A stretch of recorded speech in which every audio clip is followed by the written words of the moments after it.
Welcome to everyone. कल हमने औद्योगिक क्रांति के लघुत्तरीय प्रश्नों के हल देखे थे। आज हम उससे आगे के लघुत्तरीय प्रश्नों का हल देखेंगे और इस चैप्टर को समाप्त करेंगे। उससे पहले आप सभी हमारे YouTube चैनल को सब्सक्राइब कर लीजिए, जिससे कि आपको आगे आने वाले वीडियो नोटिफिकेशन के रूप में प्राप्त हो सके। आज हम क्वेश्चन 9 से देखेंगे, औद्योगिक क्रांति के कारणों की विवेचना कीजिए।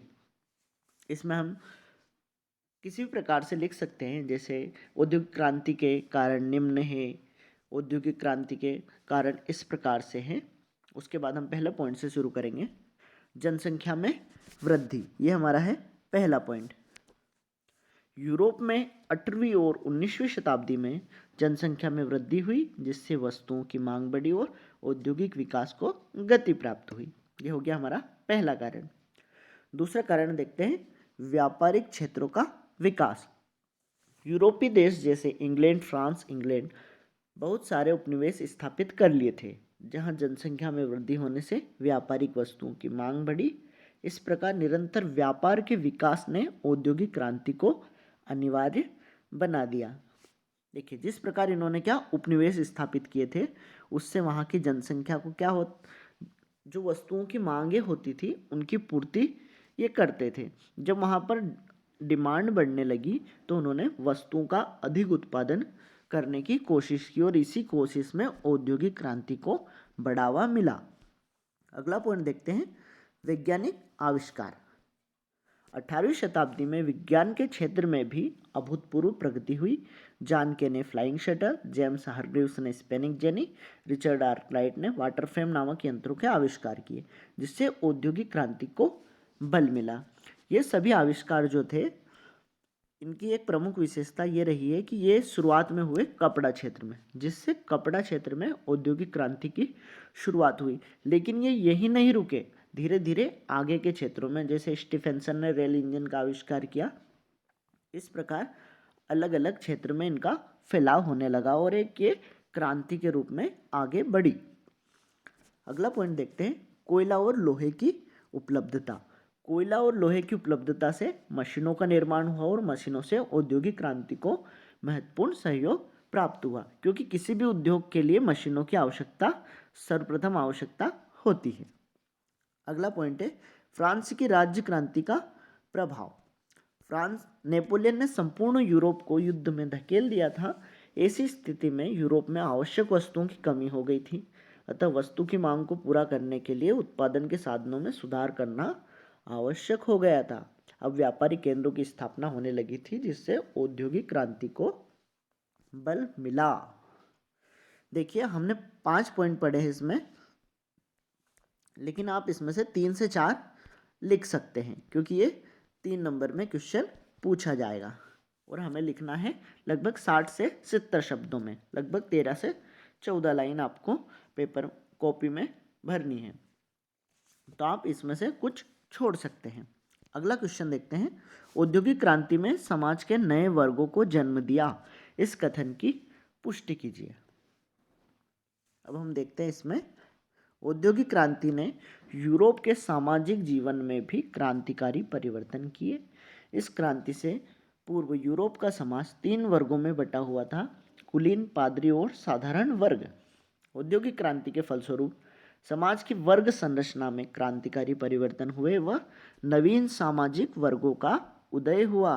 औद्योगिक क्रांति के फलस्वरूप कृषि का महत्व कम होने लगा तथा बड़े बड़े जमींदार और सामान्य लोग अपनी पूंजी से नवीन उद्योग स्थापित करने में रुचि लेने लगे, जिससे समाज में पूंजीपति वर्ग का उदय हुआ। एक नए वर्ग, मध्यम वर्ग का उदय भी हुआ, जो उद्योगों के लिए सहायक की भूमिका निभाते थे, जैसे डॉक्टर, वैज्ञानिक, इंजीनियर, वकील, लेखाकार, प्रबंधक आदि।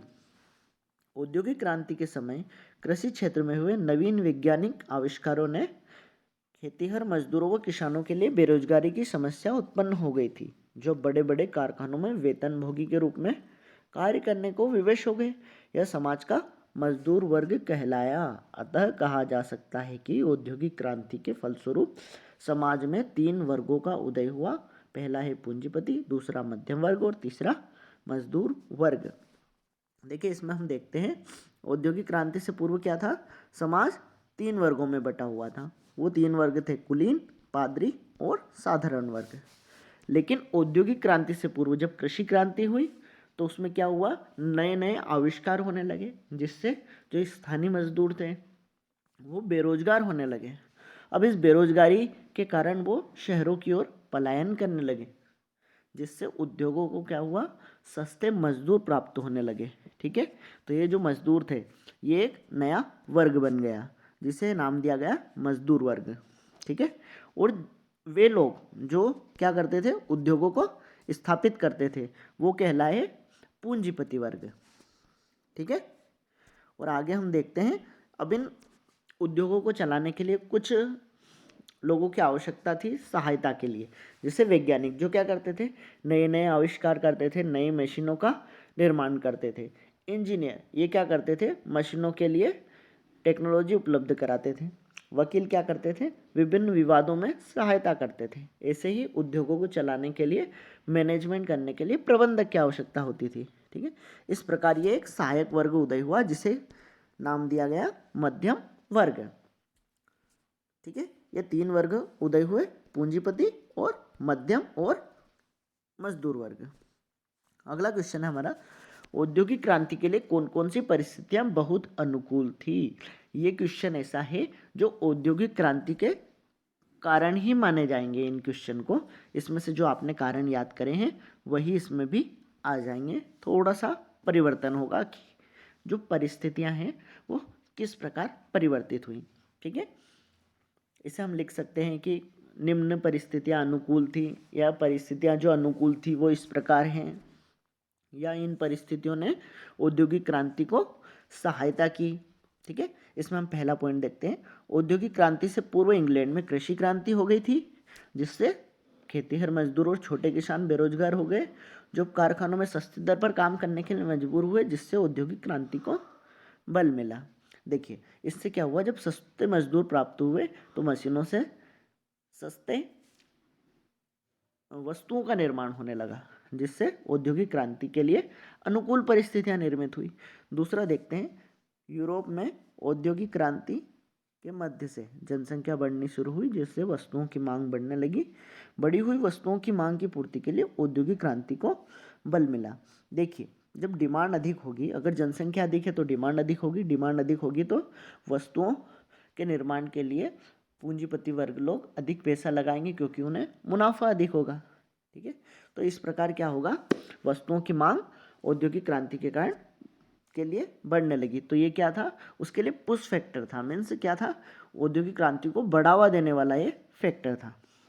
अगला पॉइंट देखते हैं, कोयला और लोहे की उपलब्धता से मशीनों के निर्माण में सहायता मिली, जो औद्योगिक क्रांति के लिए वरदान साबित हुआ। देखिए, इसी समय क्या हुआ, लोहा और कोयला जो मशीनों के निर्माण के लिए आवश्यक प्राथमिक आवश्यकता होती है, उनकी उपलब्धता पर्याप्त हो गई, जिससे नई नई मशीनें सस्ती और कम समय में बनने लगी, जिससे औद्योगिक क्रांति को बढ़ावा मिला।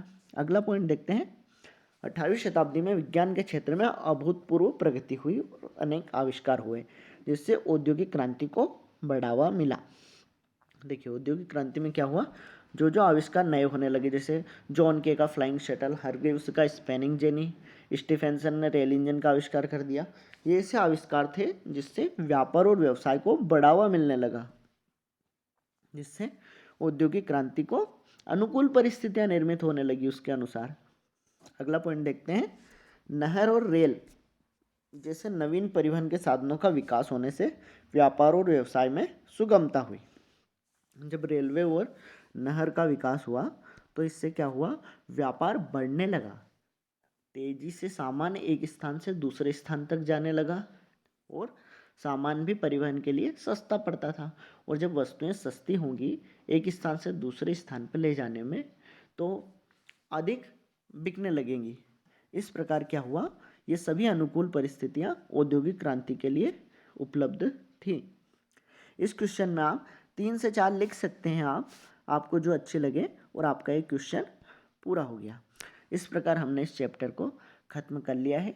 आगे हम अगले चैप्टर के क्वेश्चन देखेंगे। Okay, thank you.